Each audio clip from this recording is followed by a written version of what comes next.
Ladies and gentlemen, pay attention. This is your boy, the coach from the WWE. I would like to welcome you to the very first wrestling podcast in the world to take you on a weekly deep dive into classic matches along with legends of the squared circle. Enjoy the discussion. Enjoy the back and forth. There's so much to get into. Ladies and gentlemen, this is the payoff.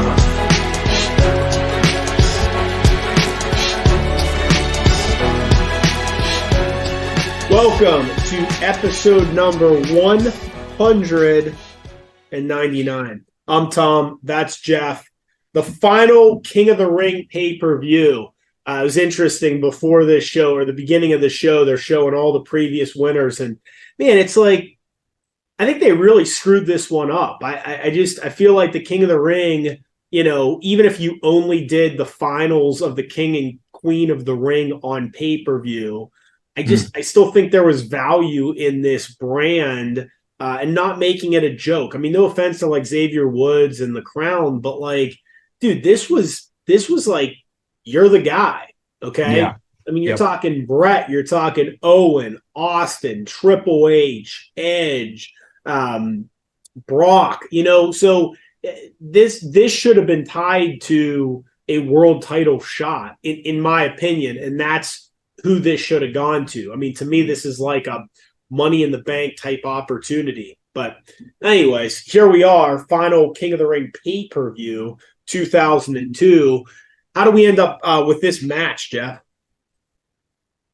Yeah, so this is one kind of really interesting how this played out. We'll get into a couple different things, but Jericho, this King of the Ring taking place June 2002. But you got to go back a little bit. Actually, the previous year, you had The Rock actually beating Jericho to regain the WCW championship at the time. Following that, Jericho attacking The Rock. And so then you had Survivor Series. Jericho had his heel turn. There was Team WWF at that point. And so Team WWF won, but of course, there's still that animosity there. Then you had Jericho beating The Rock and Stone Cold Steve Austin. That was, of course, the first ever. Was that in the same night? That was the Undisputed Championship at that point, too, where he was then Grand Slam winner numero 4 at that point. So, yeah, that would have been Vengeance. And we're getting into now 2002. You had him retaining the title against The Rock at Royal Rumble. And then Are you doing the build? Are you doing the build without me saying the build? I am, because you said, how do we get into this match? So I was like, hey, we're going to hop right. You're supposed to say, well, this is why I picked this match. Okay, we're just all over the board here, man. I picked this match because it was ranked really high. You do your whole thing. After 199 episodes. 199 episodes, this is the first time we've screwed this up. I know. So, So why are we doing this match? Because it's just a good match. Like, okay. That's pretty much what it boils down to. We wanted to do, I actually scheduled this when it was still King of the Ring and not Night of Champions in Saudi Arabia. And so I didn't want to change because there is still, I've always said this, like there's a lot of good King of the Ring matches that we don't cover for one reason or another. And so I wanted to make sure that we were doing King of the Ring matches. So, yeah. Yeah, and I just don't understand with as much TV time as you have to fill why you wouldn't use a tournament, but I don't know.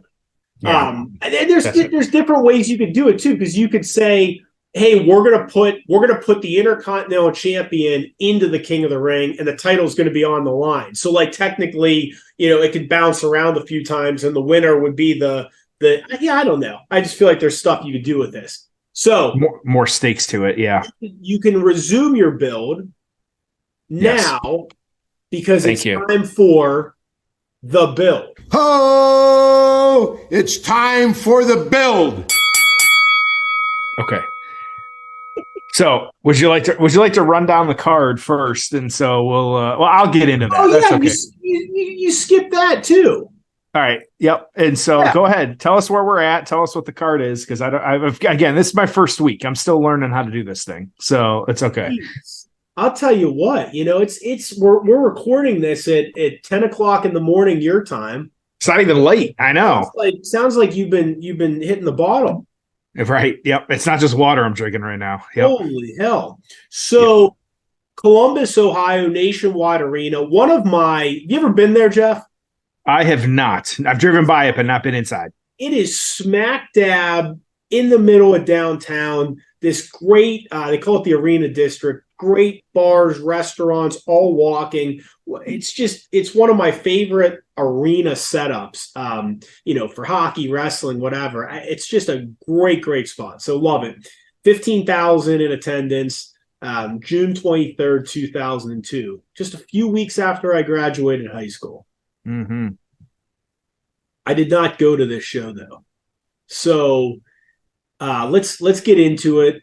JR and Lawler are on commentary here. And like I said, you look at, obviously Lesnar's going to win this King of the Ring, but you look at these winners and what it did. I mean, a few months later, and this one, Jeff, was actually for a title shot. Yep. So they did this well, and it's just hard to believe that a year later it's gone. I would assume they were upset with the buy rate. I mean, 320,000 buys. Maybe they just thought that the concept was stale. But the dark match, Hardy Boys are going to defeat Raven and Stevie Richards. This match opens our show. Then we had Lesnar and Test. We had Jamie Noble winning the Cruiserweight Championship against Hurricane. Ric Flair is going to defeat Eddie Guerrero in 17 minutes. Molly Holly is going to win the Women's Championship in a 5-minute barn burner over the greatest women's wrestler of all time, Trish Stratus. Heel Trish in 2023. Didn't see that coming. Here we are again. Yep. We'd have to go back and maybe we watch this match at some point. This may have been the first time Hulk Hogan ever tapped out in his career, if I'm not mistaken. Kurt Angle taps out Hulk Hogan with the ankle lock. Then the finals of the King of the Ring, I won't give it away who he wrestled, but Brock Lesnar is going to win against one of the two competitors in the match we're going to cover. And then the main event, Undertaker retains the Undisputed Championship against Triple H in 23 minutes. So a pretty fun show, man. A lot happening here. I mean, Flair, Guerrero, Angle, Hulk Hogan. That's pretty cool. All right, so resume storyline standpoint, why these two were in a match together and how we got to this King of the Ring match. Yes. So going back into it, I'll just sum it up of Jericho, The Rock, and Austin having a lot of matches from late 2001 into 2002. His big match, it would have been at WrestleMania 18 X8, losing the title to Triple H in the main event of that show. Draft season. After that, we get right back into draft season. Had it again this year. Had it back then as well too. This was and I had forgotten this. It was the inaugural draft in 2002. And so Jericho moving over to SmackDown at this point. You had him involved a little bit at Backlash as well too, getting into it with Triple H at his match. And so that was the match against Hollywood Hogan at that point. It was Triple H would lose. And then you also had a Hell in a Cell match with Jericho and Triple H at Judgment Day, where Triple H winning that one as well too. So him and Rob Van Dam really not in each other's kind of world really at all up till this point. So what was Rob Van Dam doing? He was actually drafted to Raw at this point. He was the number 4 pick. That's a nice pick for him. Good job. You had him beating the Intercontinental Championship or Intercontinental Champion, Booker T. And so he started feuding with Guerrero because Guerrero got involved in that match as well too. And so he had the championship. He lost it to Guerrero. They had a rematch as well too. It's Insurrection winning by DQ. And so there was no title change on that one. That Judgment Day show where you had the Hell in a Cell with Jericho and Triple H. Van Dam actually had another match against Guerrero at that one.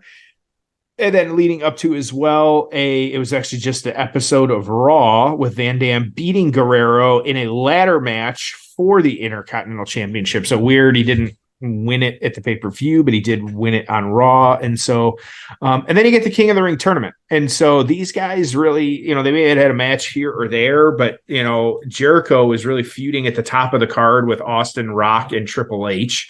RVD was having a nice back and forth with Guerrero for the Intercontinental Championship. Nothing to complain about there. Well, kind of doing that. That's just kind of how this played out, how it worked out. And then you get the tournament. So one thing to remember too is I kind of broke down the bracket a little bit. You do have how they laid it out a little bit, both kind of taking on each other for their various brands. So while it started, the TV rounds started with Raw versus Raw, SmackDown versus SmackDown. At this point, whether intentional or not, I'm kind of looking at the bracket overall here. Like on the other side, you did have Brock and Test. So Brock representing Raw, it's Test representing SmackDown, and then you have Jericho representing SmackDown and Rob Van Dam representing Raw. And so, but yeah, so just kind of a little back and forth. This is where you start to see some crossover on this point. But yeah, not a ton of build between these guys, but for King of the Ring, you don't really need it because you can build the stories after that. So that's how we got to the build at this point. I mean, 2 Hall of Famers. This is probably gonna be pretty damn good. I'm looking forward to this. I would hope. That picture of RVD recently. I don't know. Yeah, he gave up sugar. Oh yes. Ripped. I still. I don't know, man. At some point, I'd like to see him, back in a ring. I love him. All right, he's still out there. Him and his wife, yeah. Oh yeah, he can still go. All right, King of the Ring 2002, season 10, episode 1 on Peacock. King of the Ring 2002. We are at the 5-minute mark. We're at the opening match. Jeff, are you ready? Let's do it. I said, are you ready? I am ready. Let's do it. All right. I got 2 words for you. It's time for the payoff. Ho! It's time for the payoff. They've got to win 2 matches here tonight to be totally successful. They've got to win 2 matches to become the 2002 King of the Ring. And Rob Van Dam, he can wave that Intercontinental title all he wants to, but it doesn't mean anything tonight, RVD. This is all about being King of the Ring. Looks great. Oh, RVD looks young. Great. Both guys. Yeah, the spray painted singlet looks great as always for RVD. Dude, crowd's pretty hot. Test Brock Lesnar match. What's will happen right after this? I understand. You say, well, oh gosh, I wish they would have done more with RVD. They did. He got arrested. I mean, yeah, gave him the damn world title. He was so over. It's just he was so great. I always enjoyed seeing him in the ring. He's so fast. He moves just like nobody really even nowadays, like just how he moves is different. Like he did, Detroit guy like me as well too. And so always, I know he'd always pop up, him and Rhino, like doing shows there and stuff like that. And so, or just kind of pop in things, so that's always great to see. But I think that like, it's just these high kicks. I was always just super impressed with who he was and what he did. Like just, you could speak to, I guess, how on the scale of 1 to 10, how extreme. Maybe we need to watch more RVD and ECW, but I feel like he was on the lower end of the very extreme with weapons and things like that. He had some crazy matches. He was very high flying there as well too. But I feel like in regards to just some of the bloody kind of massacre type matches we think about, I feel like he wasn't in a lot of those. Agreed. Okay. Yep. Agreed. Man, what a fast start here. What a great. I mean, this is an opening. So they're on the same page. 2 guys that are over. They're going to move fast. It's going to be. I mean, this is you're not going to see a bunch of rest holds and stuff. This is just going to be a great match. He's got such a good kind of mock. Oh my gosh, that was a standing kick to his face. Jesus. Yeah. The RVD, the point and stuff like that. I think it's just a perfect gimmick too. A part of his gimmick of just getting the crowd on your side, stuff like that. I just think it's great. We're moving real fast here with both these guys. Like you said, hot opener. Yeah, our RVD's one of my, I don't know. I mean, top 15, 20 guys ever. I mean, just in terms, I love the guy. Yeah, absolutely. I only wish we could have, I wish that world title run would have gone a little bit longer. But man, what a moment when he won that title at the ECW second one night stand. It's just absolutely fantastic. A question came up recently. I saw on Twitter, who's the MVP of AEW? And the question was centered around Jericho and Punk. What do you think Jericho means to AEW? Far more than Punk. I think Punk, whatever happens with, all that, but I feel like Jericho has, and I remember you and I were together when he won the first title belt for them. And at the time it was like, what the hell? Like, but also like in retrospect, it makes a ton of sense. Like, put it on the guy that can give it some gravitas, that can, hold the belt. We got Le Champion from some of those things. We got all these different things that, are now ingrained in the history of AEW because of what Jericho did. I think that like the guy can still go. I think, I don't think he's even that, while he's in a stable, he's not protected. Like he goes out there and has matches all the time. Like he's cutting promos, he's doing all kinds of stuff. And so I think in that regard, like, it's hard to argue. And like he has, at least I can't remember, the internet will correct me if I'm wrong here. Like Mox has taken time off. Guys have come and gone, like just, for kids or family or vacation or whatever, or just they didn't have anything, so they weren't on TV.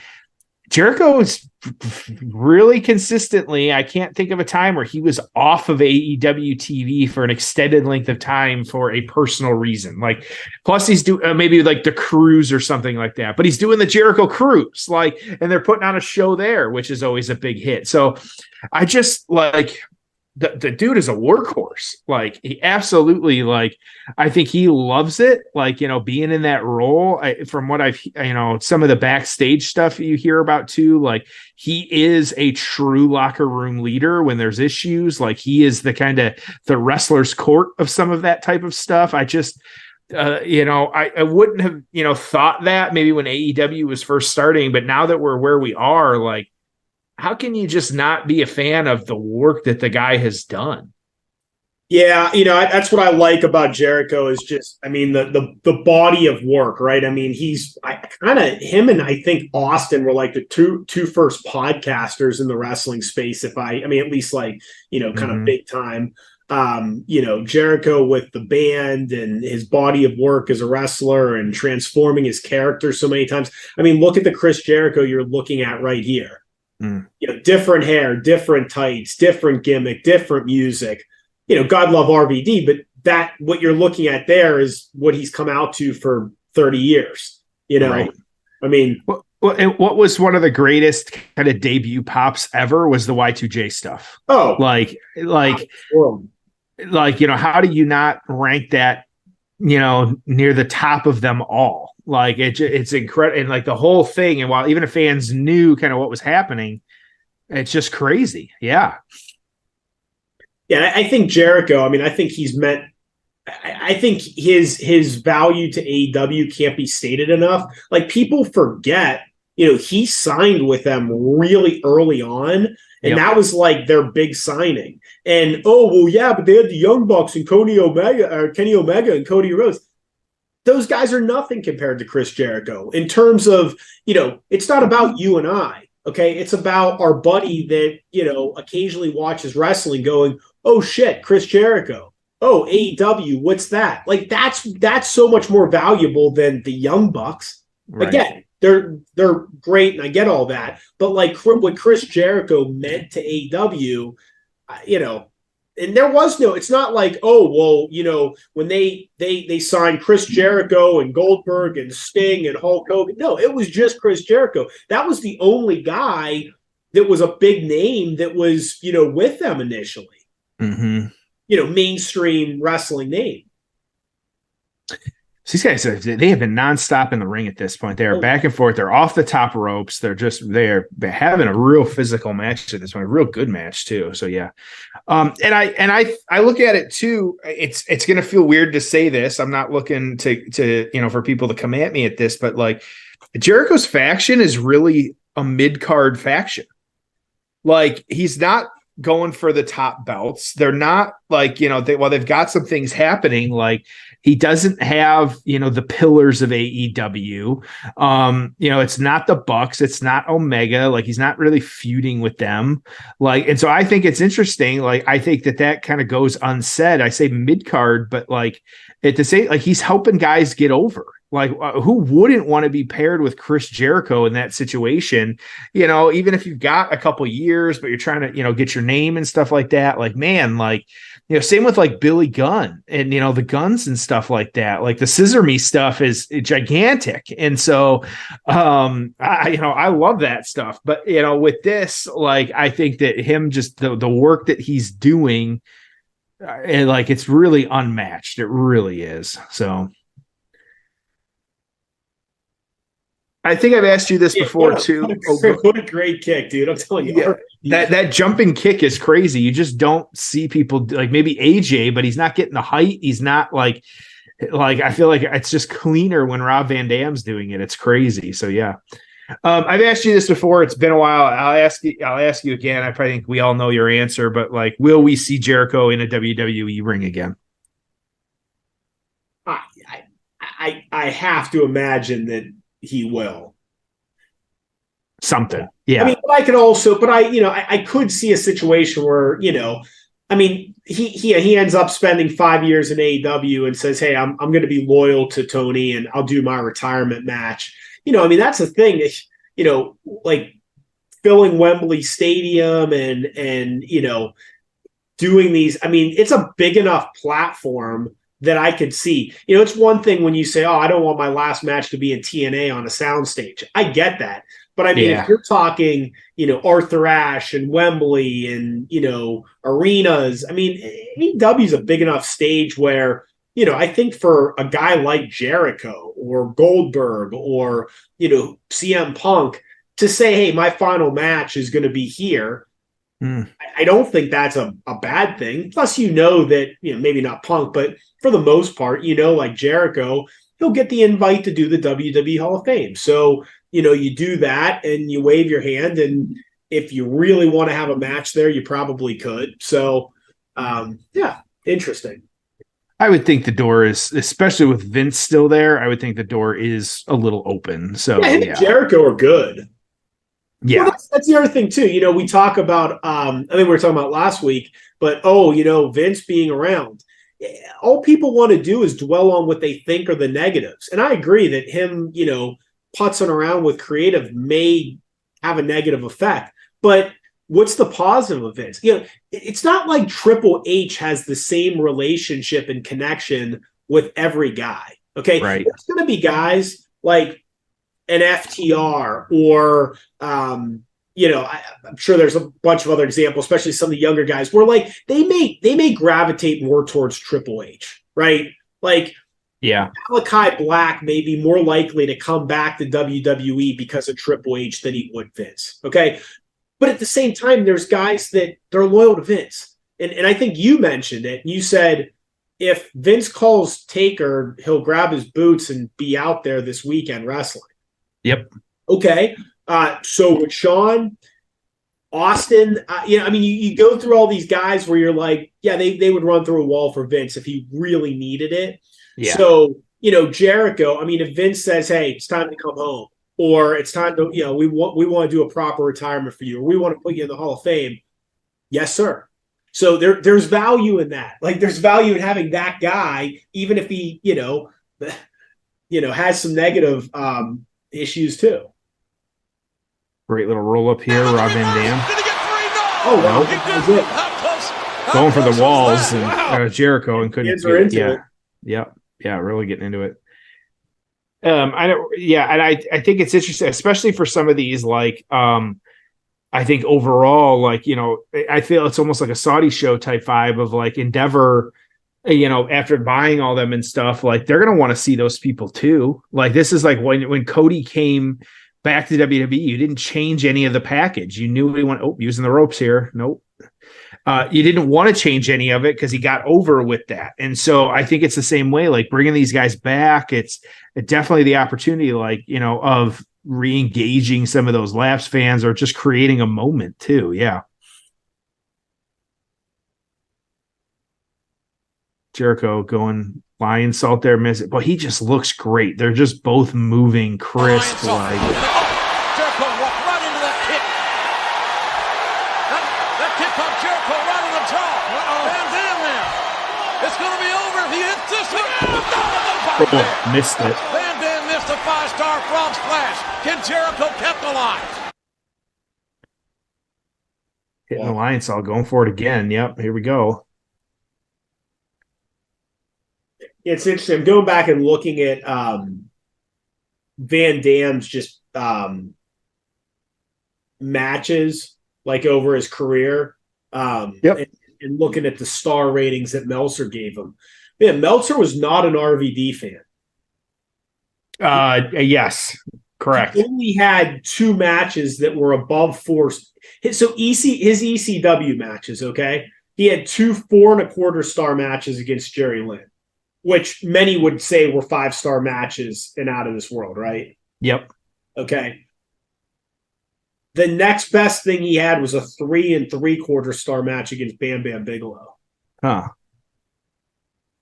Yeah, like it feels weird. Yeah. Like, how does he not have some higher ranked ones? Right. Yeah, I mean, all his top matches were Survivor Series, Money in the Bank, TLC, Elimination Chamber. I mean, his top singles match was 4 1/4 against Jerry Lynn. I find that hard to believe. Yep. And this match, a little bit, it won't break 4, but it's like they're putting on a good show here, especially this. It's an opening match. You got to remember that. Like, this is a hot start to the show. Instinctively, oh no! And Van Dam caught the 5-star. Van Dam got the 5-star. Will it be? Yes, it is. Yeah, there you go.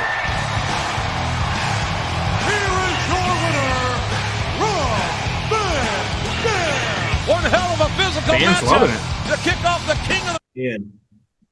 I love that guy in the 4th row with the giant RVD poster board, like with the arms out, like he's going for the point. That's a good poster right there. There you go, hot opener, man. Yeah, I mean, like, and think about ECW One Night Stand wasn't for. I think the first one was 05 and the second one was 06. That's like 3 years after this, man. You forget how long RVD was in WWE. Right. I mean, he came in 2001. Had a hell of a run, man. Interesting. Yep. Cool. Let's get into the aftermath. Ho! It's time for the aftermath. What'd you think? The match was better than I would have thought. Like, especially for an opener. Like, I knew that it was going to be a good match, but I was actually really impressed with how good the match was. How about you? Loved it. Yeah. I thought it was absolutely fantastic. So with this, like, Jericho, he actually ended up going on, of course, losing this one. And so he would actually feud. It was a debuting wrestler. I hope I'm saying this right. John Cena. Yes. And so the two of them starting a feud. After that feud, he actually went over to the Raw brand from SmackDown because, with stuff with Stephanie McMahon, didn't want to have her as general manager to him. And so it started a feud with Ric Flair at that point, where the two of them ended up with a match at SummerSlam. So just, kind of good stuff.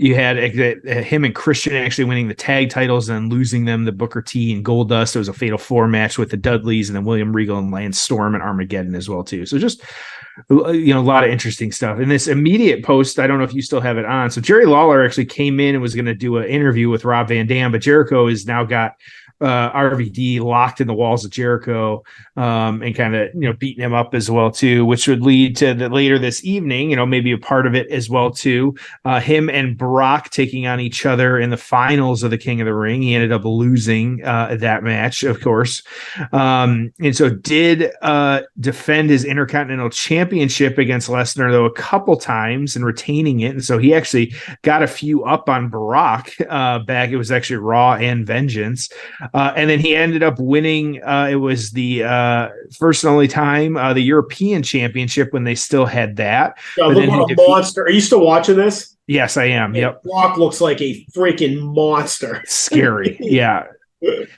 Yeah, no tattoos either, which is funny. And so it was you had the Intercontinental and the European Championship, and so this was a title unification match. And so with him beating Jeff Hardy, it was actually a ladder match on Raw. Again, a lot of titles changing hands on Raw at this point.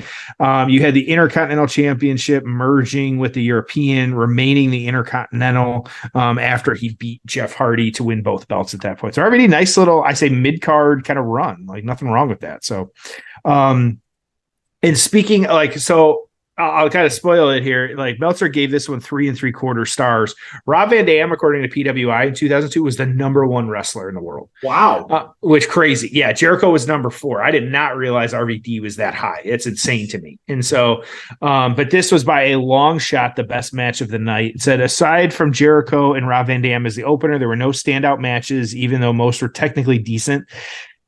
Easily the show stealer. Finish saw Jericho crotched and Rob on the ropes and Rob Van Dam hitting the frog splash for the pin. After the match, in a major angle, Lawler went to the ring to interview Van Dam as if they ever do that. This gave Jericho the chance to jump Van Dam from behind and give him a form of reverse hangman's neck breaker on the walls. They should have had Van Dam sell the injury as well as the announcer sell the injury. When Rob Van Dam came out later for this match with Lesnar, quote unquote, hurt, since neither sold the injury later, I've got no clue why they even bothered with this other than the annoying parody deal, which basically keeps everyone on the same level. 3 3/4 stars. So Tom, where are you going to rank this one? I'll give this a 7. Really solid match, and 2, in my mind, first ballot Hall of Famers, and I just really enjoyed it. I mean, again, it wasn't like off the charts unbelievable, but good story, hot opener, good crowd. Yeah, I too am at a 7. I would have loved more of this. I think that this is like that was a great match. Like that, if you're looking for just like a technical kind of great match, like that is one. Like that's crazy. And so at the match itself, I would rank higher, but since there wasn't a whole lot of story, since there wasn't a whole lot going on, I'm going to just stick with the 7 on this one, but still really good. Fun one. You did a good job picking that out. Yay, I know. Next week, though, another big one, 200, but we got a good one lined up. Number 200. I'm excited to cover that match, and it's pretty cool to be at 200 episodes. Who would have thunk, man? I know. So crazy. All right. Well, send them home happy. I will. Appreciate everyone listening, and make sure to tune in next week for episode 200 of The Fan.